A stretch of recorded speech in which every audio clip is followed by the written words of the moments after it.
Hello there. We're going to talk a little bit about decision and decision making. There are a lot of things that you tend to make decisions on in life, whether personal or professional. Some people tend to make the wrong decisions, and sometimes they make the wrong decisions over and over again. There is a process that you can follow that will help you to become a very proficient decision maker. You may find that you're the type of person that you make decisions very, very slowly, and then when you do make them, you keep changing your mind. But as we said, when you become proficient at making decisions, you will make them quickly and then you will very seldom ever want to change them. You'll be able to move milestones in a lot of things that you do as a result of being able to make decisions quickly.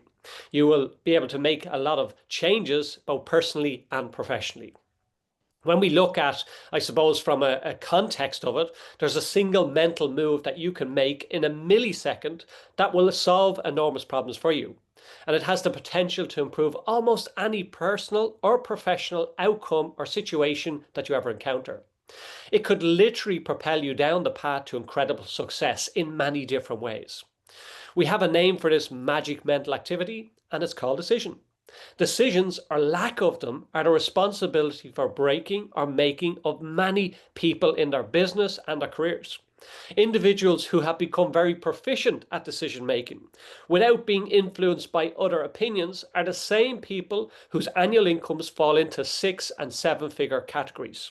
However, it's not just your income that is affected by your decision making process. Your whole life is dominated by its power.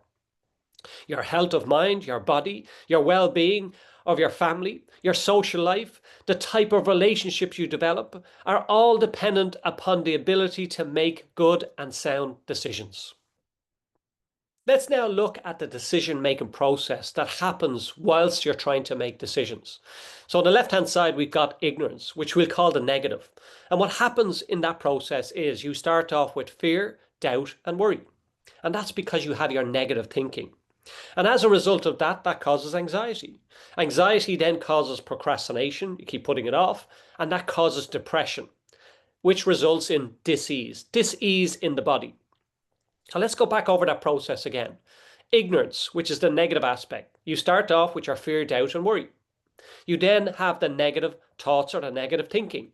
That causes anxiety, which then progresses into procrastination and then progresses into depression. This is the exact process that happens as a result of your fear, doubt, and worry. So this is what happens when you're looking at trying to make a decision and you keep putting it off. You're following through the exact process I've just gone through. Now, if you want to avoid that process, let's look at the opposite of our ignorance, which is knowledge. And this is the positive side. So if you start to look at what it is that you're trying to make your decision on, so you study it or you understand it. Now, what I mean by that is if you're trying to make a decision on something, you go off and you find out as much as you possibly can about what you're trying to make the decision on.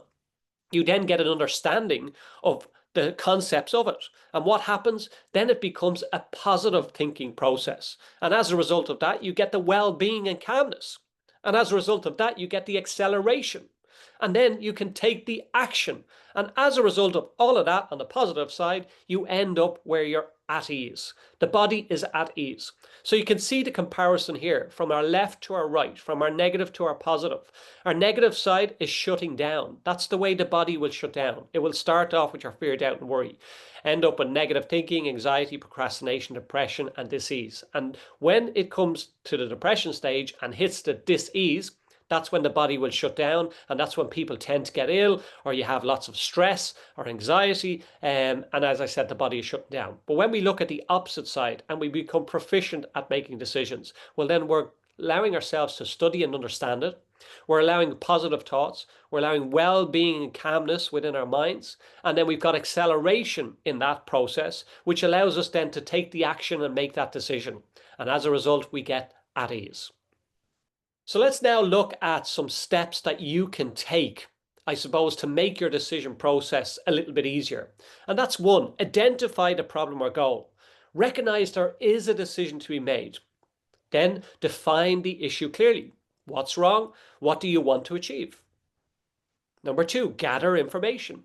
Collect relevant facts, data, and insights.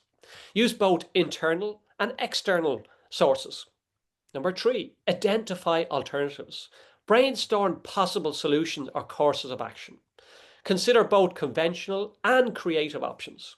Number 4, weigh the evidence, evaluate alternatives. Compare pros and cons of each option.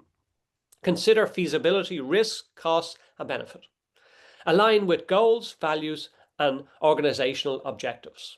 Number 5, choose among alternatives. Select the best possible solution based on your analysis. Sometimes it involves compromise or prioritizing trade-offs. Number 6, take action. Put the chosen decision into effect. Assign responsibilities and allocate resources if needed. Number 7, review the decision. Evaluate your results. Monitor outcomes to see if the decision solved the problem or met the goal that you wanted. Learn from your successes or failures to improve for future decision making. Now we're going to talk about ways to avoid bad decision making.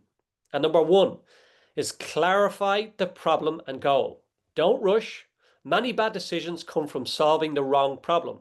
Ask yourself, what exactly am I trying to achieve when I make this decision?